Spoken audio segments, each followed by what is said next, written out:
crazy funny, like... Crazy funny stories. He had the philosophy, champagne only has to be cooled down with champagne. So you literally open the cheap bottle of champagne, pour that into the ice bucket, and then put the expensive bottle into the champagne bucket. Wait, how old were you?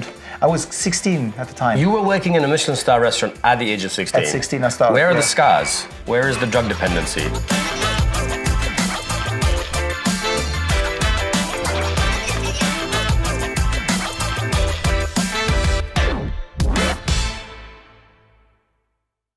Another episode of Bar Talks. You are Dirk Hany, which sounds more German when I say honey. You are South African, sort of. Half South African, half Swiss. Perfect. So Dad's Swiss, Mum's South African. That's like two radical areas into one. We've known each other for 8 years, I think now. I think it's been 8 or 9 years. 8 or 9 years. We are in your bar am Wasser, which means bar on the water, here in Zurich in Switzerland. But quickly, just give me a brief timeline of like, how the fuck did you end up in this beautiful industry? Yeah. And how did you stay so beautiful over all these champagne, years? It's a champagne. No, it started off when I was about 5 years old. I always wanted to become a chef. Seriously? That was my biggest dream, to become a chef. So, where were you living at the time? In South Africa. I was born and grew up in South Africa. Right. And I always wanted to become a chef. When I was young, I always drew my hotels with my restaurant and everything. And then my dad said, if you want to become a chef, you have to move to Switzerland. And because of my dad being Swiss, he said, well, best hotel management schools, best kitchens are in Switzerland. Like Lausanne or something? I did Lucerne. I did hotel management in Lucerne then at the end. So in 1998, I moved, after finishing my school in South Africa, I moved to South Africa, to Switzerland, to actually become a chef. So in Switzerland, you do kind of an apprenticeship as a chef for 3 years, and then you go start working. And I was able to work in a Michelin star restaurant. So that's where I actually learned. I was 16 at the time. You were working in a Michelin star restaurant at the age of 16? At 16 I started. Where are the scars? Where is the drug dependency? That's why I have long sleeves. No, I still remember my first day. I was just talking about it yesterday because, there's a whole thing, how much time do you invest to become as successful as you are in the big kitchens, when you talk about Michelin, Gourmillon, and the world's 50 best restaurants. And I still remember the first day I started working as an apprentice, 16-year-old. I think the first day I spent like 13 hours in the kitchen. On your first day? On my first day. Like straight into the deep end? My chef de cuisine said, well, you decided to work in a Michelin star restaurant. I mean, nowadays you talk about work-life balance. 9 hours a day should be fine. Then you have at least, like 18 or 17 hours off time, of which 6, 7 you should sleep to actually have fun. But I have to be honest, I'm a workaholic. I just love working in hospitality business. So does work-life balance exist? What does that mean? Work-life balance is something that you have to decide what it means for yourself. For me, work-life balance is working 14 hours a day and then having the rest of your day off. That's work-life balance for me. I love to work. So I don't need my 18 hours of off time. Of course, I have a family and I love to spend time with my family, which I do most of the time. But being in this bar, which I created, which is my kind of dream come true, working in this place is for me the best place to be. So if I would be single, I would spend 24 hours in this place. Oh dear Lord. So you see, work-life balance is always, when somebody says, I need work-life balance, then you don't like what you're doing at the moment. I think I'm a workaholic as well. But I've had moments in my life when I'd be like, okay, don't want to fucking do this anymore. Like I've had moments where I'm just like, okay, this is it, barrel's full. Have you had things like that happen to you or team members? Myself, from my point of view, I don't know the term burnout. Right. Because I think people who have burnouts, they kind of put themselves into a stress because they don't really enjoy what they're doing. That's what makes you nervous. That's what makes you in your inside. I mean, I'm not a psychologist or whatever. None of us That's are. just my opinion on burnout. People who have burnouts, they don't enjoy their job. Because if you love your job, you will be able to do 18 hours and then go home, sleep 4 hours and go back and carry on with your work. And because you love your job. But I know people that, I've had people in my teams that I've been managing where they say, this is just too much for me. I can't go on. This is too much stress, too much, you want too much from me. Because I have very high expectations. But I'll take a lot, but I also give a lot. Yeah. Right? So I think it's always a give and take. Work hard, play hard sort of Exactly. thing. It's a give and take. I've heard a lot about burnout. It's been a big part of the conversation of the industry in recent times. But for me, it was like, it's not burnout. It's not. When I had my moments where I think that I've burnt out, it's not like I didn't care about the place. It's not like I couldn't do the work. For me, it was like I stopped caring. No. I stopped not caring and getting frustrated about things, but I was like, I just didn't care about the results anymore. Yeah. Does that make sense? Like I came into work, I'm like, my issue was that I always felt like I was the one working the hardest and nobody cared as much as I did. Yeah. And then the moment I was like, so why do I give a fuck? Yeah. Why am I trying to this hard to make this a thing and seeing the results of my hard work, but no one else seems to be doing the work as hard as I am. Yeah. So you know what? Let me step out and you go and try and guide this ship or push this thing.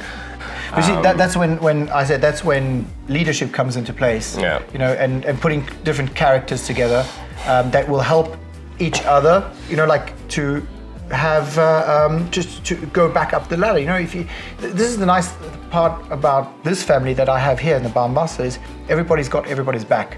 Like if someone is down and he's like, oh, I can't go on, we'll talk to the family, a team member, and say, why are you down? What's wrong? How can we help you? You know what? I think you need a few hours off or days off. Well, you take your few days, we'll cover you. You know, that's what a team at the end like makes out. And I know a lot of great teams that do exactly that. But often it's also, as mentioned, bars want to be the best, so they'll try and hire the best. And that's when shit hits the fan, and a lot of times just lots of egos. crazy. Well, how do you mentioned you have high standards, like, and you're only one comment section away from someone be like, sounds like an asshole, sounds like he's a fucking shit. You know, like, there's always some douchebag in the comment section being like, never been to Zurich, doesn't know you. What a dick, Dr. Cocktail, stupid fucking Instagram name. For example, in your case, what are those high standards? Bullshit. Yeah, I mean that's why our concept is fine drinking. So Right. we kind of want to compare ourselves with a gourmet restaurant in the food industry. So you got pizzerias, you got burger places, which are dive bars, cool bars, loud music bars, and then you have the gourmet restaurants where you come in, you get welcomed, you get seated. It's a calm atmosphere. You'll get your Ramuse cocktail to start off. We can choose a 3 or a 5 course drink menu. You enjoy your evening at the Bambasa.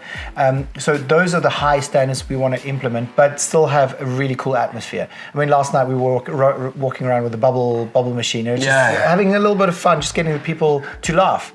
Maybe Sammy, make him like stock some bubble guns around the world. You know, it's just making the customer feel welcome and feel fun. I can talk about the 6 guests or customers that we had last night. You can call them whatever you want, man. That's just my hill to die on. I don't know if you remember when they came in, they were all like tied up. Everyone had a tie, suit, 3-piece. The ladies were all dressed up in nice little gowns, and they sat down, and then suddenly at the end, they all had their ties off and their jackets off, and they were just having the best day of their life. These are 70-year-old people just having a ball in this bar with I can cool confirm music. this is the thing. And so that's what makes this place so unique is we still have a super high standard of service, but the high standard of service doesn't mean like, good day, sir, welcome, here's your drink, da-da-da. The cool service can still be, like, here you go, here's your beautiful gin tonic, da-da-da. Have a funny sentence with it, just make the people smile and also make the people kind of feel welcome in an establishment. Very often you go into a place and you sit down and you get a drink and here's your gin tonic, there we go.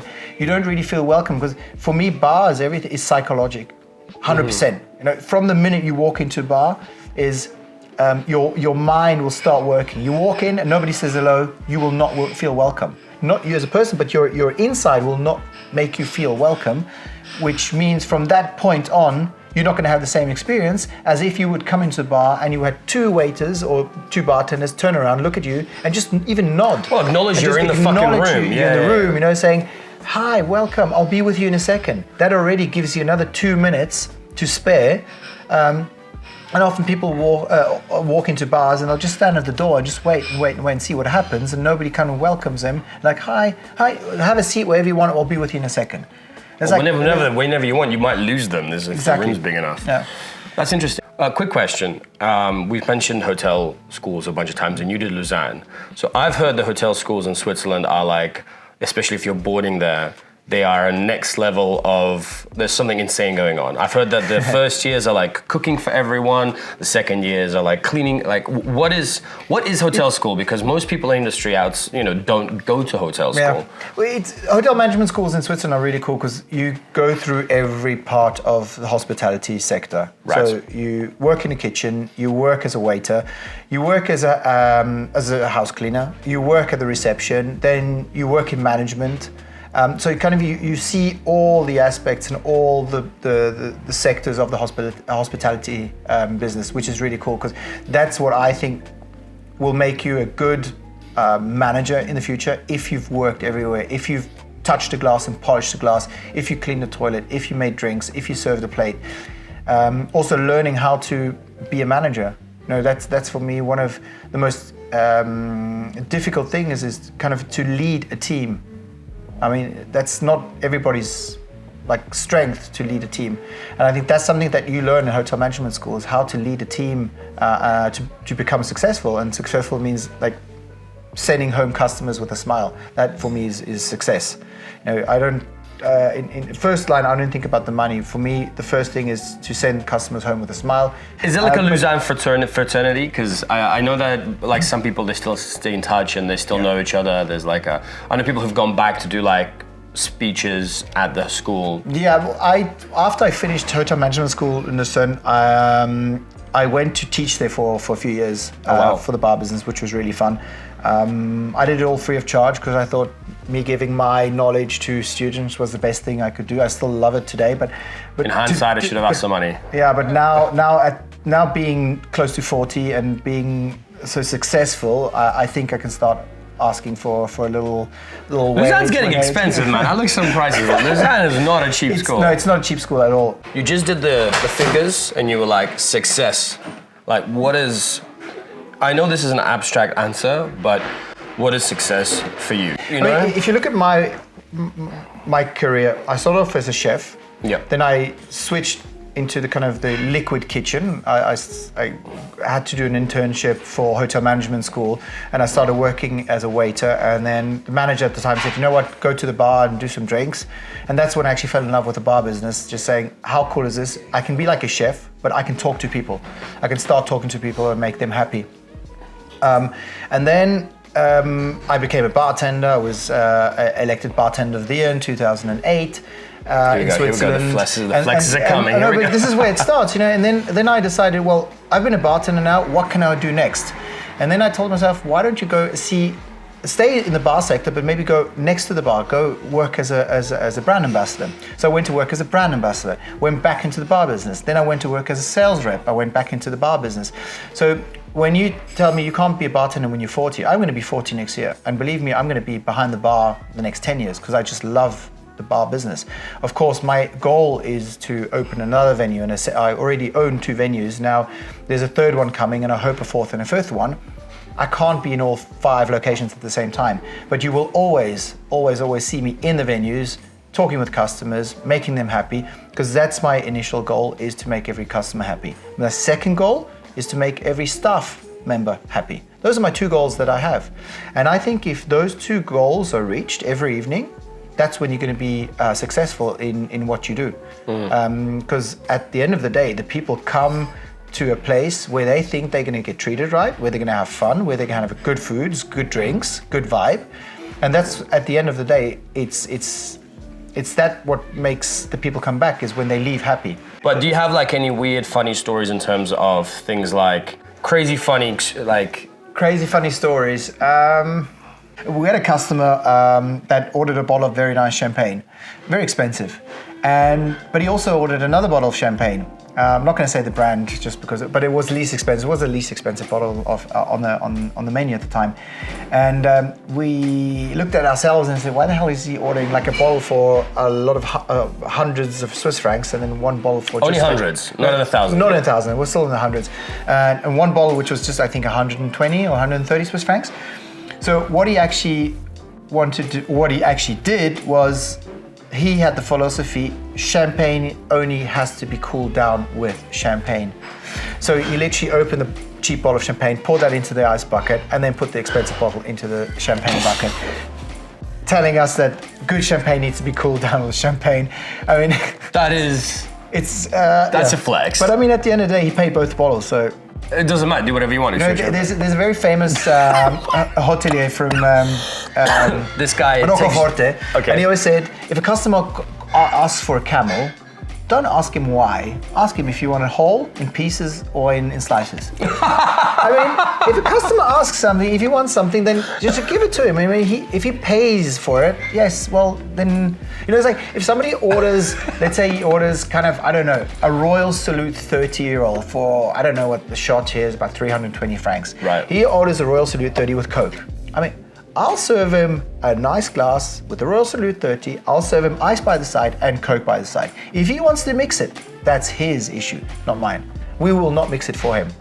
Right, But so if you're he asked completely for the it, opposite of right, that ego bullshit that goes down sometimes of like, No. I don't make mojitos. Why not?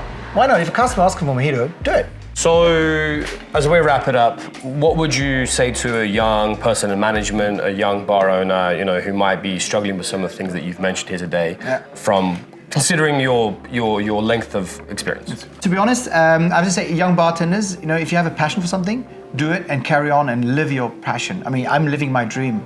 So this is what I want to do for the next 20 years. And that's, if you don't want to do this for the next 30 years, then change and do something that you want to do for the next 20 years. But I mean, we have the most beautiful profession.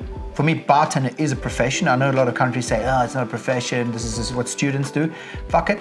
I think it's a profession because it's something we love to do and it's something that is not easy to do. Okay, it takes a lot of work, long hours. You work in the night, I know. You work on weekends, but hey, I can go shopping on Monday morning and the shops are empty. Silver linings. I can go to the swimming pool on a beautiful summer day during the week. It's fucking empty because everybody's working. I get to go out, drink a lot of free booze, because you know everybody. And I think the community, there's no better community than the hospitality community. Because we talked about this, everybody helps each other, everybody knows each other. I don't know people from banking that know as a lot of people in banking as we do from our bar scene. That's true. And that's what makes our profession so great. And that's why, if you're young, if you're passionate for what you do it. Carry on, have fun. And drink lots of champagne, because Lots of champagne. that's how you stay good looking. Right, and we're out. Dirk, thank you.